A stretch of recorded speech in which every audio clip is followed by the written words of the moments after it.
दिवाली का त्योहार अब करीब है। दिवाली को देवी लक्ष्मी का त्योहार भी माना जाता है और इसीलिए इस दिन मां लक्ष्मी की पूजा की जाती है। रुपए, पैसे और समृद्धि को लक्ष्मी का रूप माना जाता है। आपने इस लक्ष्मी यानी पैसे के कई रूप देखे होंगे अभी तक, जैसे भारतीय रुपए, अमेरिकी डॉलर्स, ब्रिटिश पाउंड, जापानी येन और यूरोप का यूरो।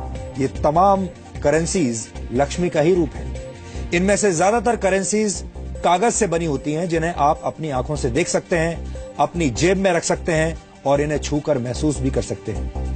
आप जिस भी देश में जाते हैं, आपको उसी देश की करेंसी इस्तेमाल करनी पड़ती है।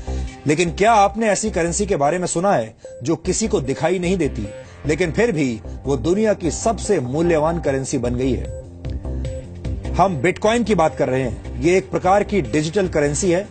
अगर इंटरनेट एक देश होता तो शायद बिटकॉइन इंटरनेट की राष्ट्रीय करेंसी होती। हो सकता है कि बिटकॉइन के बारे में आप में से बहुत सारे लोगों ने नहीं सुना होगा, और जिन्होंने सुना भी होगा उनमें से भी बहुत सारे लोग ये नहीं जानते होंगे कि ये कैसे काम करती है, बिटकॉइन होता क्या है।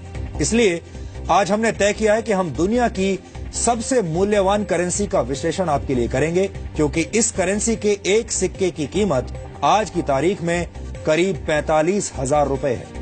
यह अलग बात है कि यह सिक्का किसी को दिखाई नहीं देता, क्योंकि ये एक तरह का डिजिटल सिक्का है। आज हमने इस खबर के विश्लेषण का फैसला इसलिए भी किया है क्योंकि दुनिया में पहली बार बिटकॉइन के रूप में हुए लेन देन को एक भारतीय एजेंसी फ्रीज करने की तैयारी कर रही है। बिटकॉइंस का इस्तेमाल करके ड्रग तस्करों ने पैसे का लेन देन शुरू कर दिया है और अब इस लेन देन की रकम में से करीब 500 बिटकॉइंस को फ्रीज करने की तैयारी भारत के नारकोटिक्स कंट्रोल ब्यूरो ने कर ली है। हम आपको बता दें कि एक बिटकॉइन की आज की कीमत 45,000 रुपए है। इस हिसाब से जब्त की जाने वाली रकम होगी करीब 2 करोड़ 25 लाख रुपए। आप ये जानना चाह रहे होंगे कि आखिर ये बिटकॉइन है क्या, ये कैसे काम करता है और क्यों दुनिया भर के लोग बिटकॉइंस खरीदना चाहते हैं। हम इन सभी सवालों के जवाब आज आपको देंगे। बिटकॉइन दुनिया की पहली डिसेंट्रलाइज्ड क्रिप्टो करेंसी है, जो खास तौर पर डिजिटल दुनिया के लिए बनाई गई है।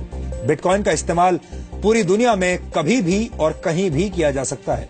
बिटकॉइन के जरिए कोई भी व्यक्ति दुनिया में किसी भी दूसरे व्यक्ति को रकम भेज सकता है, पैसा भेज सकता है। और सबसे बड़ी बात यह है कि इसके लिए किसी बैंक या थर्ड पार्टी एजेंसी की मदद नहीं लेनी पड़ती। यानी आप जो भी पैसा किसी को भेजना चाहते हैं, उस पैसे को सीधे अपने बिटकॉइन वॉलेट से दूसरे व्यक्ति के बिटकॉइन वॉलेट में ट्रांसफर कर सकते हैं। इस तरह से पैसा ट्रांसफर करने पर आपको सिर्फ 2.5 सेंट यानी करीब 1 रुपए 67 पैसे की फीस देनी होती है, जो कि बहुत ही कम है, मामूली है। दुनिया भर में इस वक्त लाखों लोग साधारण करेंसी की जगह बिटकॉइन का इस्तेमाल कर रहे हैं। अभी दुनिया में पैसों के कानूनी लेन देन के लिए बैंक्स का इस्तेमाल करना पड़ता है। यहां तक कि किसी देश में कितनी करेंसी का सर्कुलेशन होगा, ये भी बैंक और वहां की सरकारें तय करती हैं। लेकिन बिटकॉइन एक ऐसी व्यवस्था है जिस पर किसी एजेंसी, बैंक या सरकार का नियंत्रण नहीं है। बिटकॉइन के तहत लेन देन सीधे 2 लोगों के बीच होता है। ये लेन देन, आर्थिक लेन देन, पूरी तरह से एनक्रिप्टेड होता है, यानी ये पैसों के लेन देन का एक सुरक्षित और सुपर फास्ट तरीका है।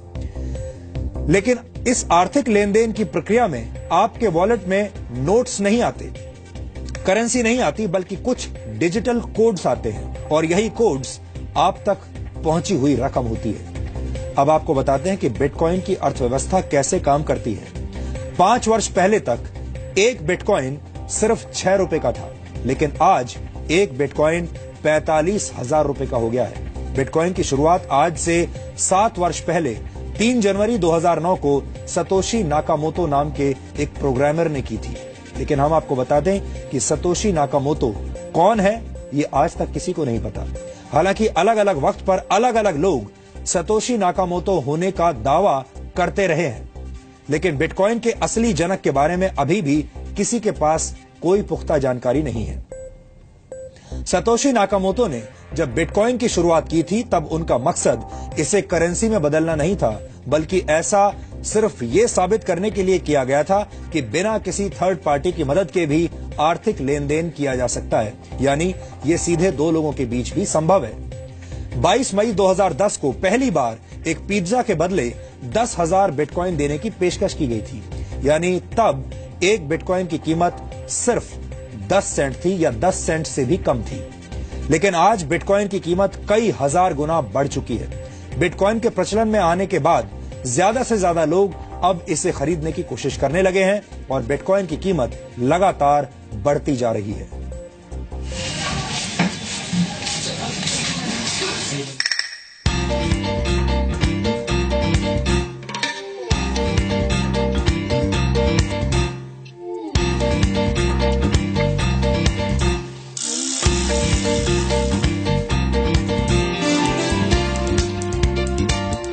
दुनिया में अलग अलग देश हैं, अलग अलग संस्कृतियां हैं, अलग अलग लोग हैं, अलग अलग भाषाएं हैं, अलग अलग खान पान और अलग अलग ताकतें। लेकिन पूरी दुनिया में एक चीज ऐसी है जो आपस में सबको जोड़ती है और वो चीज है पैसा।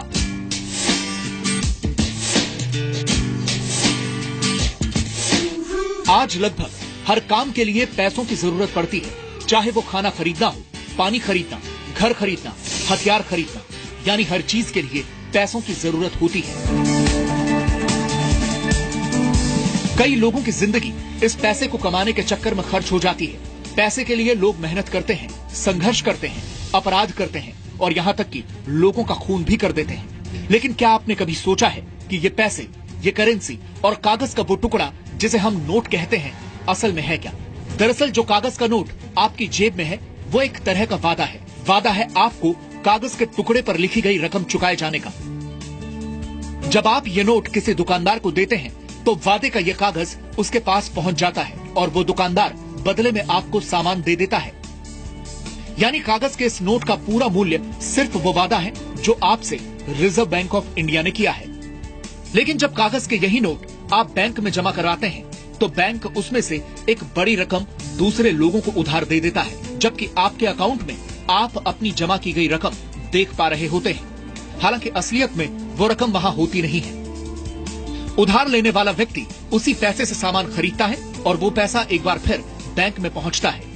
बैंक उस पैसे को फिर उधार के तौर पर दे देता है और उस पर ब्याज भी वसूलता है।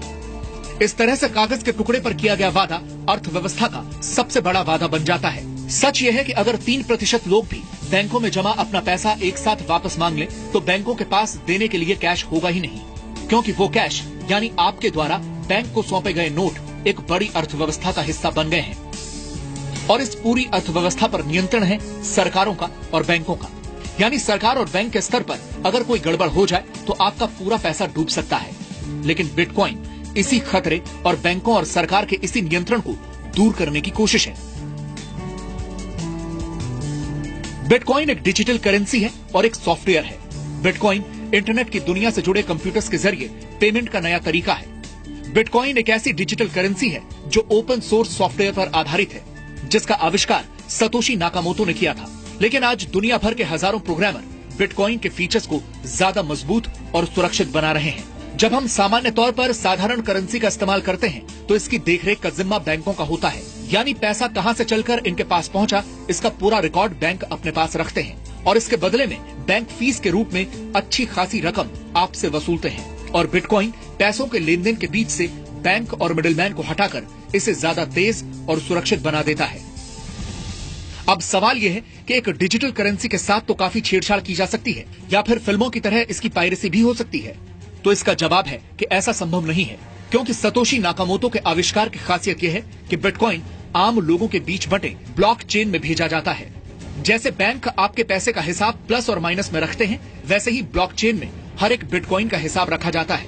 यानी दुनिया में कहीं भी और कभी भी हुए किसी भी बिटकॉइन ट्रांजैक्शन का हिसाब हमेशा ब्लॉकचेन में मौजूद रहता है।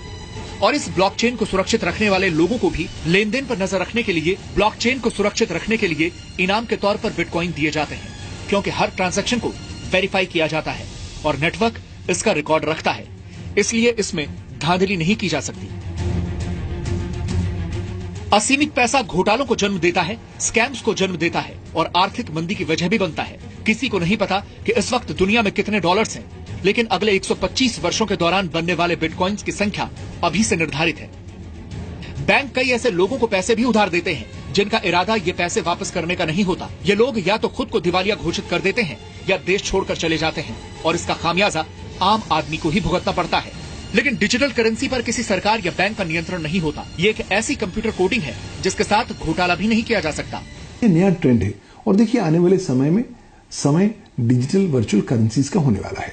बिटकॉइंस क्योंकि सर्वप्रमुख डिजिटल करेंसी है, लिहाजा उसकी लोकप्रियता और उसका प्रचलन और बढ़ चुका है।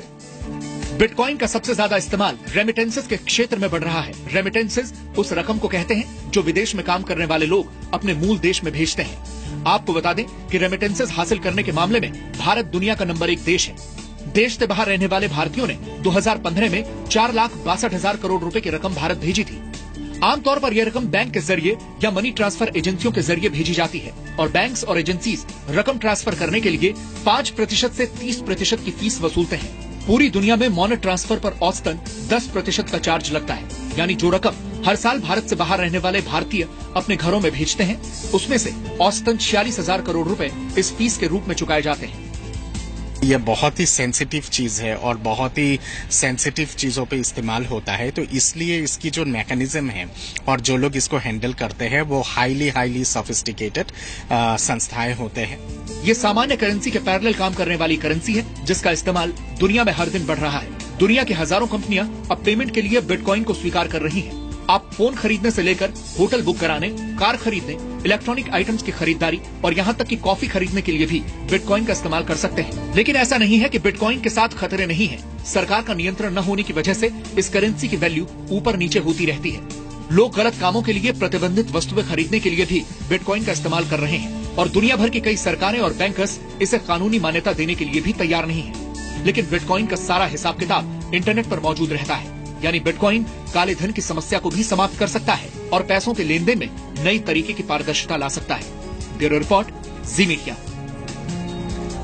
अब आप सोच रहे होंगे कि जिस बिटकॉइन के निर्माता के बारे में किसी को कुछ पता नहीं, जिस बिटकॉइन को चलाने वाले लोगों के बारे में किसी को कुछ पता नहीं, वो डिजिटल करेंसी आखिर काम कैसे करती होगी और बिटकॉइंस निकलते कहां से हैं।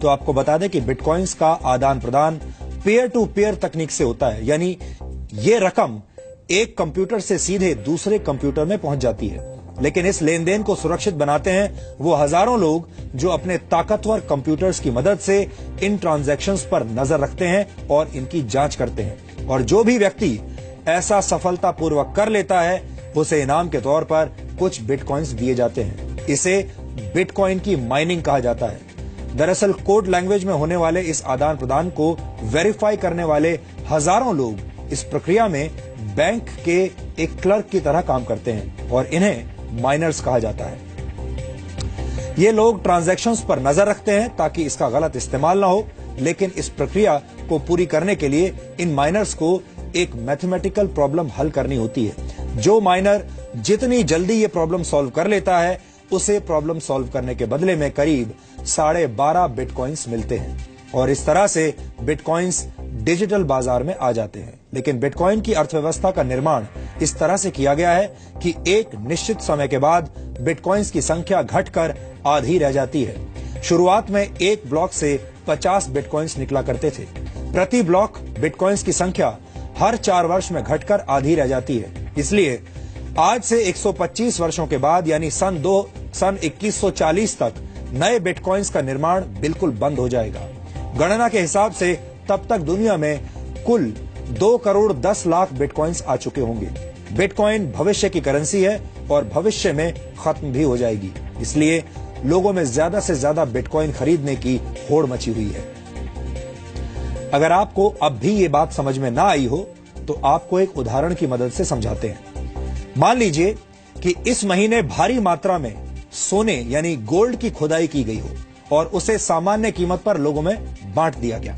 लेकिन अगले महीने सोने की खुदाई आधी रह गई जबकि खरीदने वाले लोगों की संख्या पहले जैसी ही है। तो ऐसे में सोने की कीमत बढ़ जाएगी और अगर हर महीने ऐसा होता रहे तो सोचिए सोने की कीमत कितनी हो जाएगी। बिटकॉइन की अर्थव्यवस्था भी ऐसे ही काम करती है। लोगों को पता है कि बिटकॉइंस की संख्या लगातार कम होती जा रही है, इसलिए इसकी कीमत लगातार बढ़ती जा रही है। ये डिमांड और सप्लाई का सामान्य फॉर्मूला है। सप्लाई जितनी कम होगी डिमांड उतनी ही ज्यादा बढ़ेगी।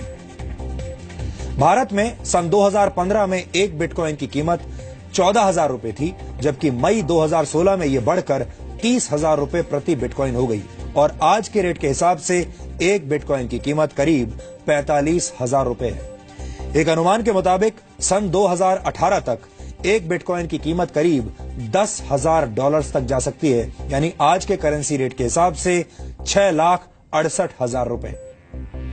दुनिया की बड़ी बड़ी कंपनियां बिटकॉइन की व्यवस्था में निवेश कर रही हैं, क्योंकि ज्यादातर लोग मानते हैं कि बिटकॉइन भविष्य की अर्थव्यवस्था है और आगे चलकर आज के नोटों की अहमियत कम हो जाएगी। इस वक्त दुनिया में करीब 800 करोड़ मोबाइल फोन्स हैं, जबकि दुनिया की आबादी 700 करोड़ है। इसके उलट अभी भी दुनिया में 200 करोड़ लोग ऐसे हैं जिनके पास कोई बैंक अकाउंट नहीं है, यानी वो सभी लोग जिनके पास मोबाइल फोन्स हैं अगर बिटकॉइन का इस्तेमाल करने लगे तो ये दुनिया की सबसे बड़ी बैंकिंग प्रणाली बन जाएगी, और वो भी एक ऐसी बैंकिंग प्रणाली जिसमें किसी भी सरकार या किसी वित्तीय संस्थान का दखल नहीं होगा।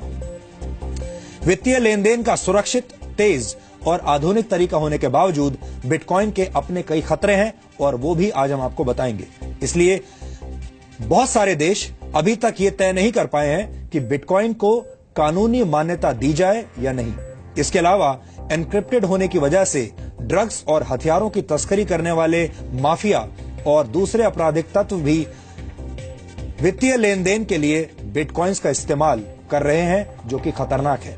बिटकॉइंस का बढ़ता इस्तेमाल देखकर कहा जा सकता है कि आने वाले कुछ वर्षों में दिवाली की शाम को होने वाली लक्ष्मी पूजन का तरीका भी हो सकता है बदल जाए, और तब शायद लोग अपने कंप्यूटर्स और मोबाइल फोन्स पर बिटकॉइन के वॉलपेपर्स लगाकर उसकी पूजा करने लगे।